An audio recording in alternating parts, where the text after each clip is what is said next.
হাই friends, আজি বনালোঁ বগৰী আচাৰ। এয়া চাওক, বগৰীখিনি ভালকৈ শুকাই থোৱা বগৰীখিনি ধুনীয়াকৈ মচি ল'লোঁ। এতিয়া বগৰীখিনি ফুটাই ল'ম ভালকৈ, যাতে তেলখিনি মছলাখিনি ভালকৈ সোমাই পৰে। এয়া বগৰীখিনি ফুটাই আছোঁ।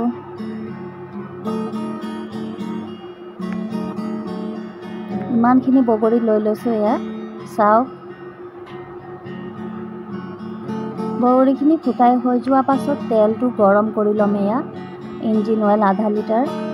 এয়া লৈছোঁ চৰচ, সৰিয়হ গুটি, আৰু এইফালে জিৰা, চফ গুটি, ৰেড চিলি। এই গোটেই মছলাখিনি ধুনীয়াকৈ ভাজি ল'ম। এতিয়া এয়া ধুনীয়াকৈ ভাজি কৰি আছোঁ মছলাখিনি। চফ গুটিটো প্ৰথমে ভাজি কৰি লৈছোঁ। এয়া চব এয়া এতিয়া জিৰাটো ভাজি লৈছোঁ ধুনীয়াকৈ ৰঙা হোৱাকৈ। তাৰপাছত ইয়াৰ পেষ্ট বনাম, ধুনীয়াকৈ গুড়ি কৰি ল'ম।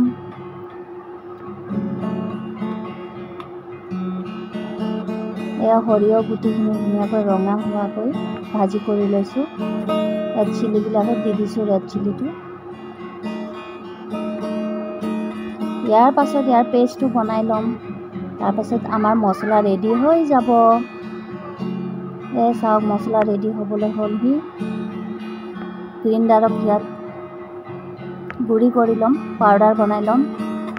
তাৰপিছত একেলগে মিক্স কৰি ল'ম। নিমখ অকণমান সানি দিম। নিমখ অকণমান এড কৰি দিলে আচাৰত খাবলৈ সোৱাদ হয়। এয়া চাওক, আমাৰ সৰিয়হ গুটি ৰেডি হ'বলৈ হ'লহি।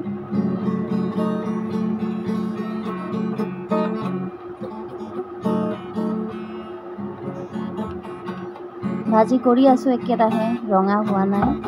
যেতিয়া ৰঙা হৈ যাব উলিয়াই দিম। এয়া উলিয়াই দিলোঁ, হৈ গ'ল। এতিয়া তেলখিনি ভালকৈ গৰম হ'ব দিম, যাতে তাৰ গোন্ধটো নাথাকে, কেঁচা তেলৰ গোন্ধটো নাপায়। তেলটো ভালকৈ গৰম হ'বলৈ দিম। এয়া চাওক, আধা লিটাৰ পূৰা দিছোঁ ইমানখিনি বগৰীৰ কাৰণে। কমেই হ'ব তেলটো, আৰু পাছত এড কৰিম। তেলটো গৰম কৰি পাছত ঢালি দিম। বৈয়ামত ঢালা পাছত বগৰী আচাৰখিনি এয়া আমাৰ গুড়া হৈ গ'ল। গ্ৰাইণ্ডাৰত গুড়া কৰি ল'লোঁ সকলো মছলা পাতি, জলকীয়া। এতিয়া বগৰীটো তেলত দি দিম। তাৰপাছত মছলা এটা এটাকৈ ঢালি দিম। মিক্স কৰি বৈয়ামত ঢালি দিম। আমাৰ আচাৰ ৰেডি হৈ যাব। অলপ দিন ৰ'দত শুকাই দিম। বগৰী আচাৰ কাৰ কাৰ প্ৰিয় নিশ্চয় জনাব।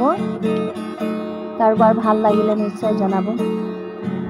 এয়া চাওক, ৰঙা ৰঙা বগৰী, ইমান ধুনীয়া খাবলৈ, ইমান সোৱাদ লগা আচাৰ হ'বলৈ হ'লহি।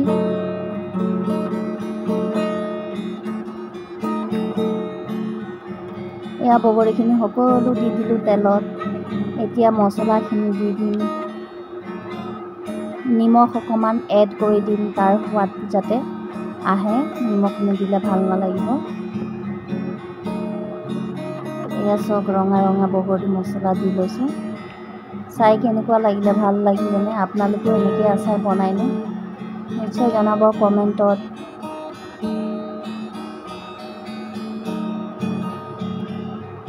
এতিয়া মই গোটেইখিনি মিক্স কৰি দিম। নিমখটো এড কৰি দিলোঁ, সোৱাদ অনুযায়ী নিমখটো দিম। এয়া চাওক, ধুনীয়াকৈ এড কৰি দিম। এতিয়া মিক্স কৰি দি আছোঁ।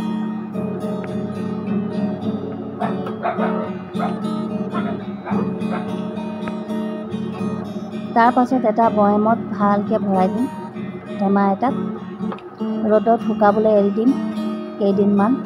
তাৰপাছত আমাৰ আচাৰ ৰেডি হৈ যাব। বগৰী আচাৰ, জ্বলা বগৰী আচাৰ বুলি ক'ম। এয়া ধুনীয়াকৈ মিক্স হৈ গ'ল, গোটেই মছলা, তেল, নিমখ ইত্যাদি। এয়া চাওক, চাবলৈ কেনেকৈ লাগিছে।